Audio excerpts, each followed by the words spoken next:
If you want to see more detailed images, videos, and the full article, check the link in the description. Good morning and welcome to today's briefing. A major political showdown is brewing in Westminster. Last week, whispers of a potential rebellion against Keir Starmer's welfare reform bill were dismissed by Downing Street. But the whispers quickly escalated into a roar. The resignation of Government Whip Vicky Foxcroft, initially downplayed, now seems a harbinger of the storm to come. An amendment to pause the bill, initially supported by 108 MPs, now boasts over 120 signatures, a number that has sent shockwaves through the Labour government. This unexpected surge of opposition has left Number 10 scrambling for answers, forcing a reassessment of the political landscape. Starmer's initial dismissal of the dissent as mere noises off now rings hollow in the face of this overwhelming rebellion. The sheer scale of the opposition appears to have caught the government completely off guard, prompting a dramatic shift in strategy. Concessions are now on the table. But will they be enough to quell the uprising? Our analysis, featuring The Guardian's deputy political editor Jessica Elgott, delves into the government's miscalculations and explores the potential pathways out of this escalating crisis. Beyond the domestic political drama, significant developments are unfolding on the international stage. NATO leaders have committed to a substantial increase in defense spending, a move praised even by Donald Trump. The situation in Iran remains volatile, with conflicting intelligence reports surrounding a recent U.S. military operation. Meanwhile, concerning events in the West Bank highlight the ongoing tensions in the region. And in the world of entertainment, a new director has been chosen to helm the next James Bond film, sparking much anticipation among fans worldwide. These are just a few of the top stories making headlines today. The welfare reform bill at the heart of the labor crisis proposes significant cuts to benefits, framed by the government as necessary for fiscal responsibility and economic stimulus.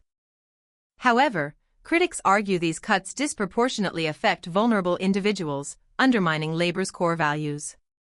The rebellion, while anticipated to some degree, has far exceeded expectations in both scale and speed.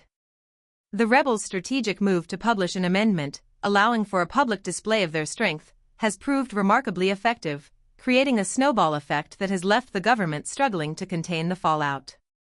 The depth of concern extends beyond the expected left-wing opposition, encompassing MPs from across the political spectrum, including several influential committee chairs and individuals considered key figures within the party.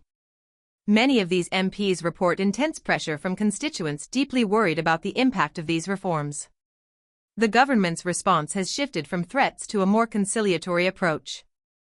While publicly maintaining its intention to proceed with the bill, internal discussions reveal a growing acceptance that a major concession may be unavoidable, given the sheer number of MPs prepared to defy the party line. The crucial question remains: will these potential concessions be sufficient to prevent a catastrophic defeat for the government? The political stakes are incredibly high. This isn't simply about the fate of a single bill, it's a potential test of Keir Starmer's leadership and the stability of his government. The Conservative Party, while eager to exploit the situation, also faces risks in overtly capitalizing on Labour's struggles. Their own position on welfare spending could be jeopardized by an overly aggressive approach. For a complete breakdown of the political maneuvering, the intricacies of the proposed reforms, the identities of the key players involved, and a detailed analysis of the potential outcomes, be sure to check out the full article linked in the description and comments below. We've included all the details, including exclusive insights from our interviews and data analysis not covered in this brief overview. Don't miss the chance to understand the full depth of this unfolding political drama. Click the link now and delve into the complete story. We also covered a range of other compelling stories today, from the remarkable fundraising efforts of a young runner tackling a grueling cross-country challenge, to a look at the complexities of international criminal law and a spirited debate on the surprising health implications of fruit juice. We explored the vibrant New York City mayoral primary race, and gave you the lowdown on the upcoming Oasis reunion gig. And finally, we've got you covered with all the sports news, from football and tennis to cricket. For the full details on these stories and much more, visit the link in the description and comments. You won't want to miss it. Join us tomorrow for another insightful briefing.